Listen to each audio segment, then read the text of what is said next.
Sah, bagi sah. Adisa.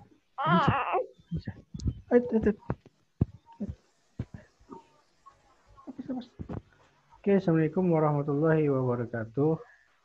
Waalaikumsalam warahmatullahi wabarakatuh.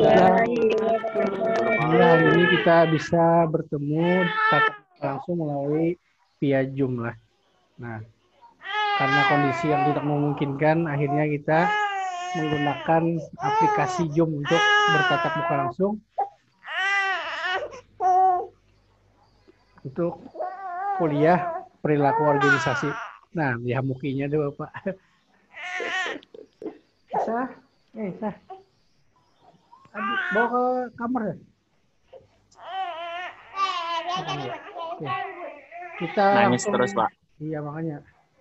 Oke, kita langsung mulai ke materi perilaku organisasi. Nah, sebelum masuki materi ini, perilaku organisasi, Bapak memberikan pengantar tentang perilaku organisasi itu sendiri.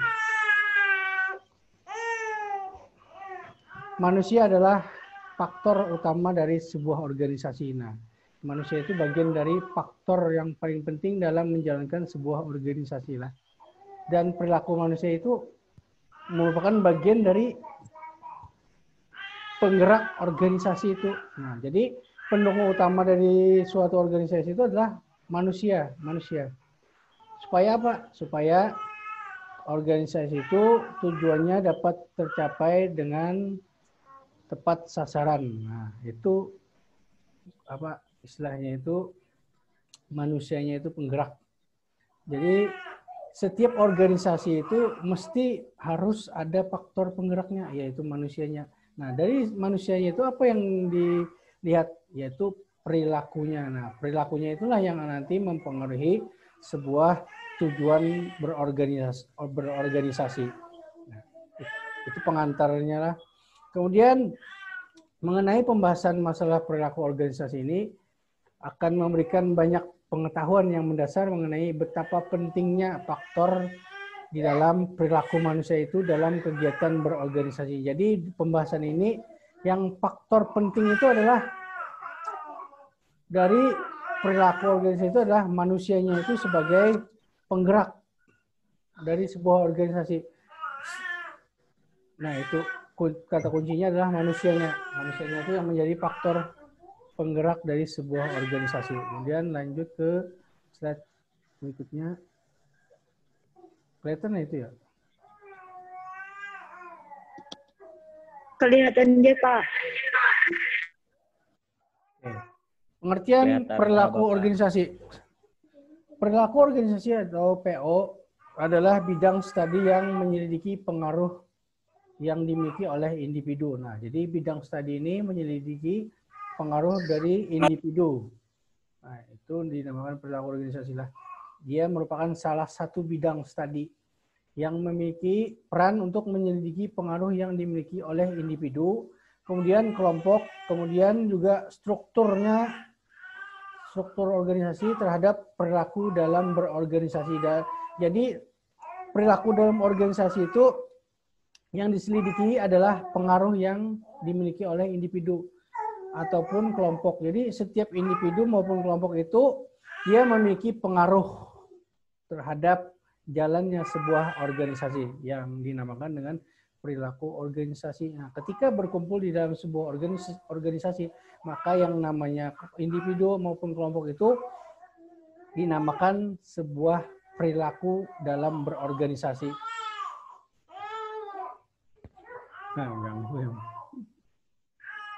Nah, itu yang dinamakan ilmu perilaku organisasi lah. Kemudian perilaku organisasinya adalah sebuah studi yang menyangkut aspek-aspek tingkah laku manusia yang istilahnya itu menjadi bagian dari sebuah organisasi. Kedengaran suara anak bapak ya. Aduh ya. Ini tunggulah ya. Nah, jadi perilaku organisasi ini dia merupakan bagian dari suatu studi yang dibahas tentang aspek-aspek tingkah laku manusianya di dalam berorganisasi. atau suatu kelompok tertentu. Nah, jadi studi ini dia yang dibahas adalah aspek dari tingkah laku manusianya sebagai faktor penggerak utama dari organisasi itu sendiri. Nah, itu yang dinamakan ilmu perilaku organisasi lah. Dia adalah sebuah bidang ilmu studi tersendiri. Nah, sejak tahun 80-an itu sejak tahun 80-an baru dikenal ilmu perilaku organisasi itu. Nah, agak terlambat sebenarnya. Semenjak masa modern di Eropa maupun di Barat, maka dikenallah sebuah ilmu baru yang dinamakan perilaku organisasi. Jadi ilmu perilaku organisasi ini asal muasalnya di Barat dulu mulai. Karena apa? Karena tingkat kemajuan Barat atau Eropa itu menyebabkan stagnan dalam sumber daya manusianya ketika berorganisasi atau ketika di dalam sebuah perusahaan besar. Nah, mereka banyak mengalami stres dan sebagainya sehingga muncullah para ahli-ahli ilmu ilmu psikologi maupun ilmu manajemen lainnya untuk membahas sebuah ilmu atau teori tentang bagaimana menyikapi perilaku manusia atau karyawan ketika saat bekerja di perusahaan itu. Nah, itulah yang menyebabkan lahirnya ilmu baru ini, perilaku organisasi ini. Asalnya dari Barat itulah. Belum ada dulu sekitar tahun 80-an sampai 90-an itu baru dimulai ilmu perilaku organisasi itu. Untuk apa? Untuk mengatasi masalah problematika sebuah perusahaan besar kala itulah. Karena banyaknya tuntutan kerjaan, kemudian kemajuan teknologi sehingga banyak karyawan-karyawan itu yang mengalami stres kerja.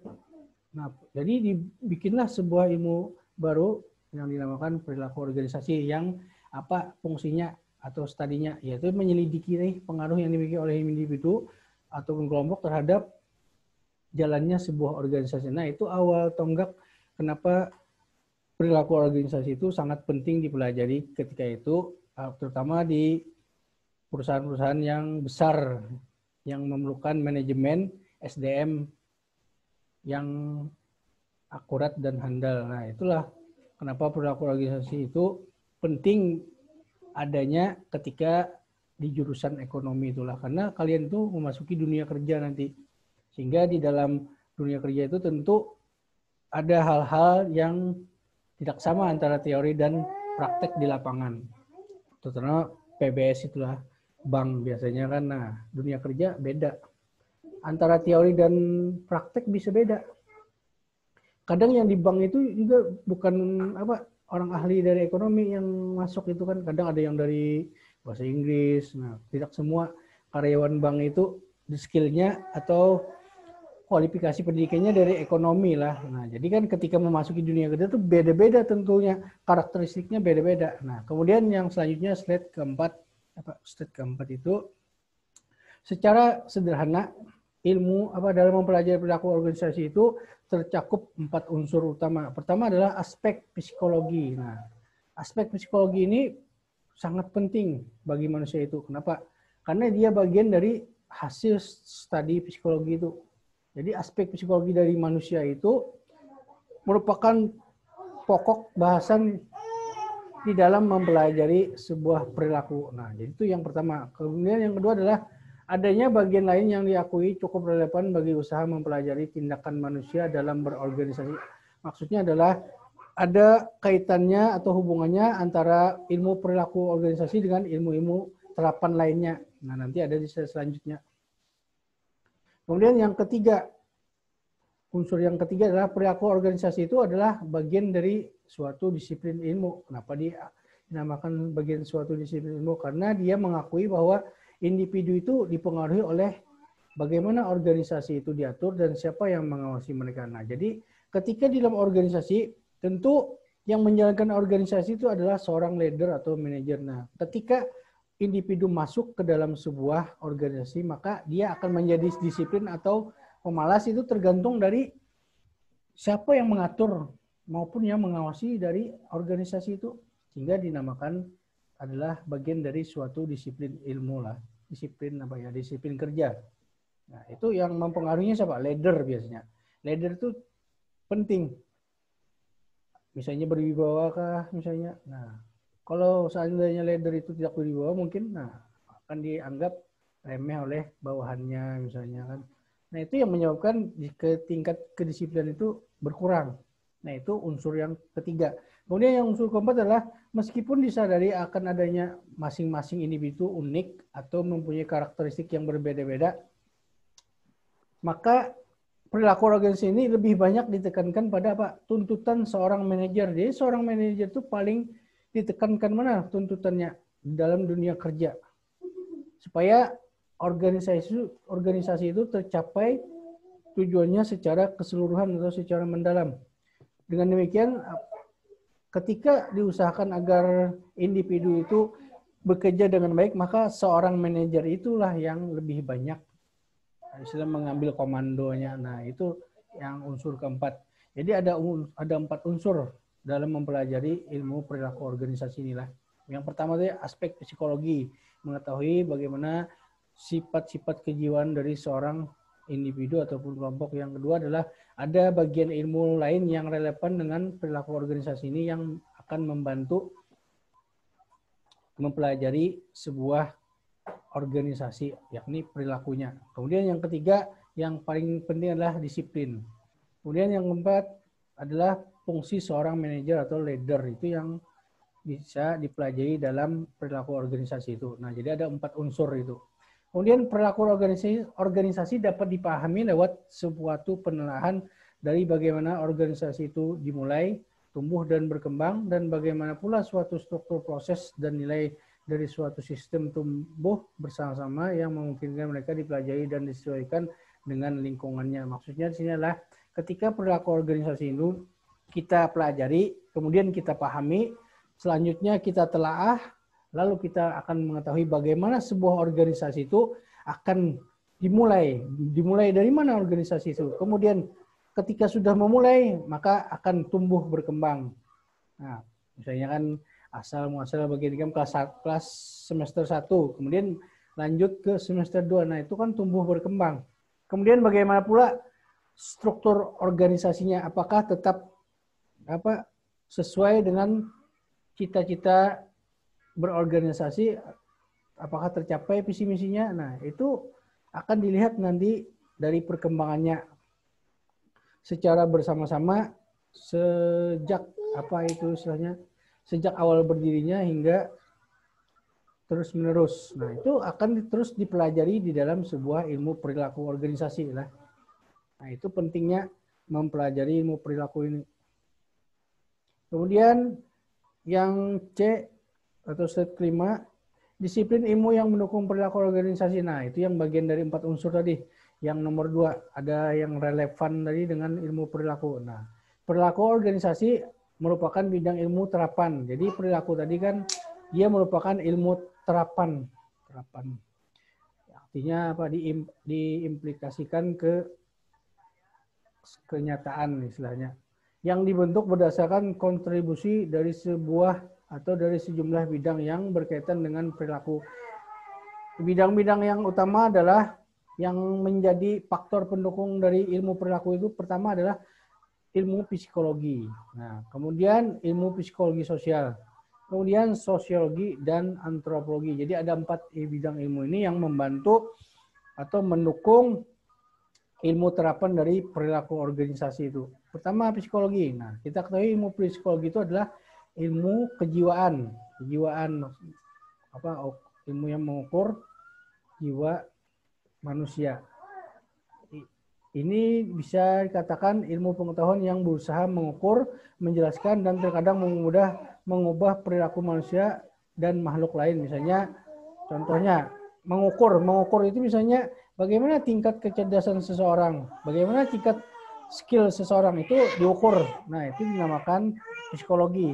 Kemudian menjelaskan seseorang itu dari segi emosinya, bagaimana, dari segi karakteristiknya bagaimana. Nah, itu ilmu psikologi yang membantu. Kemudian yang selanjutnya adalah mengubah perilaku manusia. Nah, jadi ilmu psikologi itu bisa mengubah perilaku manusia dengan apa? Misalnya dengan sharing pengalaman, misalnya bagaimana memotivasi kerja atau memotivasi kuliah. Nah, itu nanti ketika mendengar atau sharing dengan orang-orang senior yang sudah berpengalaman, maka itu akan menjadi arah petunjuk untuk merubah perilakunya menjadi lebih baik lagi. Nah, karena ada bantuan tadi. Kemudian ilmu psikologi sosial. Nah, psikologi sosial ini adalah ilmu yang memadukan konsep dari psikologi dan sosiologi. Nah, yang fokusnya apa? Fokusnya adalah pada pengaruh seseorang terhadap orang lainnya. Jadi ilmunya ini terapannya dua. Antara psikologi dan sosiologi itu digabung. Jadi yang digabung itu adalah fokusnya terhadap mempengaruhi seseorang terhadap orang lainnya. Jadi dua ilmu ini digabung menjadi satu. Jadinya psikologi sosial. Secara jelas psikologi sosial ini dapat dirumuskan sebagai studi keilmuan yang membahas perilaku manusia dalam kelompok-kelompok kecil. Jadi yang membahas tentang perilaku manusia dalam kelompok-kelompok kecil itu dinamakan psikologi sosial. Itu dinamakan psikologi sosial. Kemudian yang selanjutnya sosiologi. Nah, beda lagi. Ini sosiologi tadi psikologi sosial. Kalau ini sosiologi secara umum. Sosiologi itu adalah mempelajari manusia dalam kaitannya dengan lingkungan sosial dan kultur mereka. Jadi ilmu sosiologi ini mempelajari lingkungan sosial dan kultur mereka dalam hal interaksi lah. Nah, hubungan interaksi antara sesama manusia. Sesama manusia itu dipelajarilah bagaimana kaitannya dengan lingkungan sosialnya, kultur mereka. Nah, itu ilmu sosiologi yang membahas. Dia lebih banyak menitik beratkan kepada penelitian kelompok. Misalnya kelompok orang Banjar misalnya, orang Dayak, orang Jawa. Nah, itu diteliti bagaimana respon sosialnya dan kultur mereka terhadap aktivitas sehari-hari. Nah, itu biasanya. Kemudian antropologi yang terakhir dari ilmu terapan yang membantu perilaku itu adalah antropologi. Antropologi adalah studi kemasyarakatan untuk mempelajari manusia dan aktivitas mereka. Jadi ilmu antropologi ini dia membahas tentang hubungan kemasyarakatan, baik dari segi aktivitasnya maupun dari segi budayanya. Nah, itu antropologi yang mempelajari itu. Nah, dari empat ilmu terapan inilah yang membantu ilmu perilaku organisasi. Kemudian, nah tujuan kita dalam mempelajari perilaku ini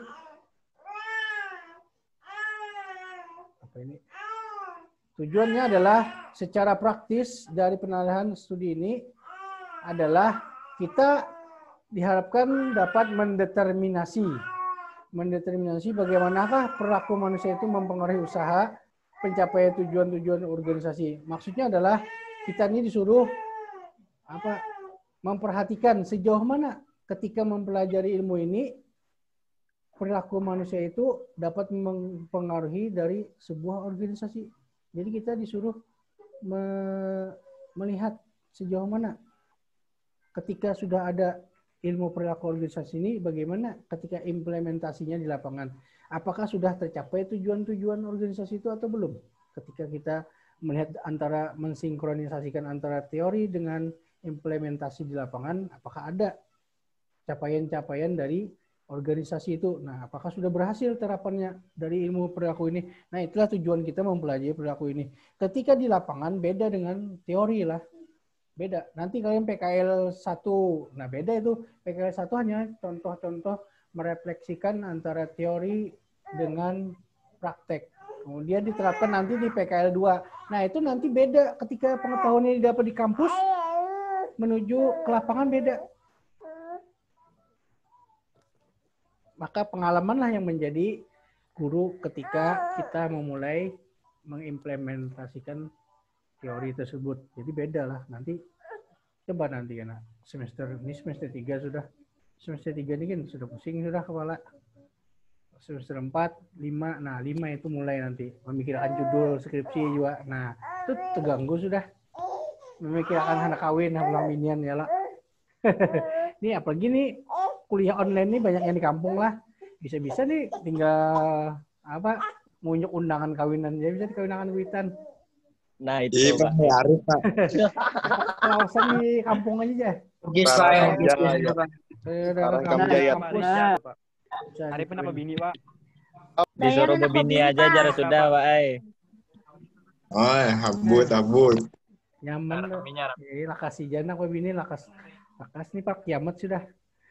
Nah. Aduh, Musim karena corona nih, barangnya. musim corona nih nyaman murah sedikit bajaran. Anu, Pak. Gratis pala. Pakai bahasa lamatan, Ya, selamat aja. Mayu. Wayah corona nih jujuran masih larang jar, Pak. Tapi bundangan kadang Musim corona murah, Pak. calonnya aja lagi yang belum dapat lah. Yang Nah. bahaya nih. Kesian Bon Jomblo.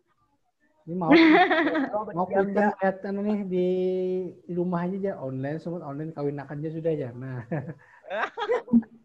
Menghabisi duit jar, Pak. makanya. Online bilang di kampung aja. Yang di Palangka ada berapa orang nih? Banyak. Ya Pak. Sisanya di kampung lah. Ada 23-an, Pak. Oh, banyak. Sekali, Pak, barang tetap muka. Iya, rencananya itu udah Ini Pak, hari barang Pak muka Pak.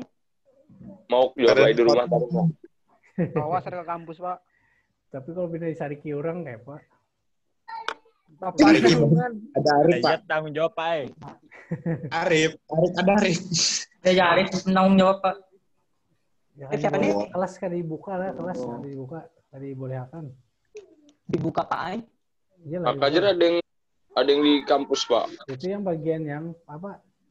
PKN. Nah, PKN. Biologi. Itu kan, nah bagian praktek itu mau kada mau bagiannya itu. Itu kan pakai apa peraturan protokoler kesehatan juga ujar. Protokoler.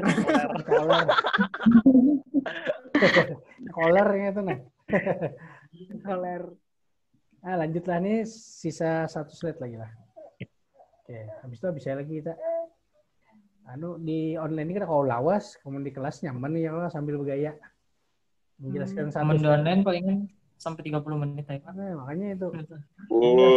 Menjelaskan tuh kurang optimal karena kalau bergaya itu nah. Asli, Pak. Yo. Kalau jadi kelas kan 1 slide bisa hendak sejam, setengah jam tuh 1 slide ya. Nah, itu. Ini Durasinya lama. mau kada mau ini ya Pak, kuota begini kan sudah dapat 8 GB. Belum, Pak. Belum cair, Pak. Dapat Pak. Tambahan 2 GB lagi Pak ya ulun dapat. Iya kah? Iya, Kak. 10 GB. 8 GB itu baru masuk, Pak. paling 2 hari habis. Ih, Pak, mau YouTube. Saya buka Twitter. YouTube pulang lah, anu pulang. IndiHome. Pak Hari, tolong Pak. Nonton K-pop tuh Hari. iniannya.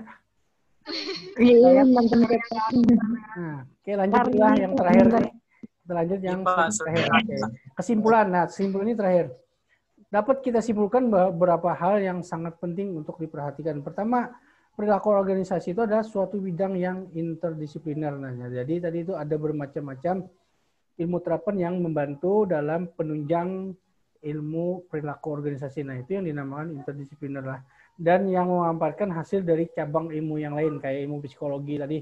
Bagaimana mengukur tingkah laku seorang itu atau karakteristik seorang itu dengan menggunakan ilmu terapan, kayak psikologi, sosiologi, kemudian antropologi. Nah, itu yang dinamakan yang pertama tadi, perilaku organisasi tadi, yang dinamakan dengan bidang studi interdisipliner, artinya saling terkait dengan satu sama lain. Kemudian yang kedua adalah walaupun mendapatkan sumbangan dari ilmu lain, tetapi bidang ilmu ini tetap dapat berdiri sendiri. Nah, kenapa jadi dapat berdiri sendiri? Karena pusat perhatiannya adalah pada perilaku manusia itu. Manusia itu yang diteliti. Jadi dia bisa berdiri sendiri dengan pusatnya terhadap perilaku organisasi. Kemudian yang ketiga, perilaku ini memberikan arahan dan tujuan. Nah, siapa tuh hanya bergabung tuh habis itu waktunya.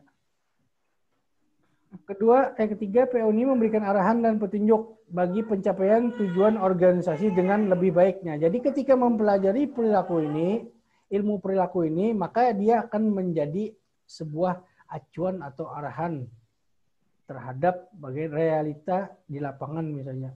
Tentang dunia kerja maupun dunia berorganisasi. Aktivis organisasi itu akan mendapat arahan dan petunjuk ketika sudah mendalami ilmu perilaku ini. Misalnya bagaimana di dalam organisasi itu mengelola sebuah konflik. Nah, jadi digunakanlah manajemen konflik tuh makalah kelompok 8 ya, kelompok berapa itu. Kemudian bagaimana ketika para anggotanya mengalami stagnan dalam berorganisasi, maka diperlukanlah sebuah teori atau ilmu motivasi. Nah, motivasi itu ada di kelompok berapa itu nanti. Nah, itu ketika sudah paham dengan teorinya, maka itu sudah menjadi acuan atau arahan kita ketika mengimplementasikannya di lapangan. Nah, sudah ada teori-teorinya, kayak apalagi menerapkannya. Nah, itu tergantung pemahaman masing-masing individunya lagi ketika menerapkan di lapangan. Nah, itu yang poin ketiga. Nah, hal ini berbeda dengan psikologi dan sosial. Nah, kalau ilmu psikologi dan sosial, dia hanya memberi bantuan untuk dapat mengerti dan menguraikan tindakan seseorang atau kelompok. Nah, ilmu psikologi itu hanya memberikan arahan. Arahan misalnya apa? Jomblo misalnya contohnya lah, kayak apa ya tips-tips supaya dapat cintanya misalnya. Nah, itu diarahkan aja ini. Nah, tinggal si pendengarnya itu yang diarahkan tuh apakah dia memahami atau tidak. Nah, beda dengan perilaku. Dia harus, perilaku itu beda. Perilaku ketika sudah dapat teori, maka dia harus, atau istilah mau kada mau tuh langsung praktek. Nah, itu. Langsung kita melihat realita di lapangan. Tapi kalau ilmu psikologi, dia hanya sebuah gagasan. Atau sekedar pencerahan aja. Pencerahan wawasan. Nah, itu bedanya antara perilaku dan psikologi itulah. Nah, dia hanya memberikan bantuan aja. Bantuan moral misalnya. Misalnya kayak orang patah hati, bantuan moral aja, beri duit kada juga. Nah, kayak itu maksudnya. Gitu. Zaman sakit gigi pada sakit hati jelah. Nah, itu paling teorinya kayak itu ya. Cuma kayak apa anunya? Solusinya. Nah, masing-masingnya lagi. Nah, itu beda dengan ilmu perilaku. Perilaku itu pasti harus diterapkan sesuai dengan teori yang didapat. Dan tidak mesti antara teori itu dengan di lapangan itu sinkron lah. Tergantung pemahaman masing-masing. Bagaimana dia menerapkan teori itu di lapangan itu sesuai dengan apa yang dia dapat. Nah, karena biasanya tanggapnya seseorang itu berdasarkan kecerdasan masing-masing. Nah, itu yang membedakan dari tadi. Jadi ada 3 kesimpulannya lah. Sudah paham sudah 3. Kemudian dengan kata lain, PO itu adalah ilmu yang bersifat penerapan. Nah, penerapan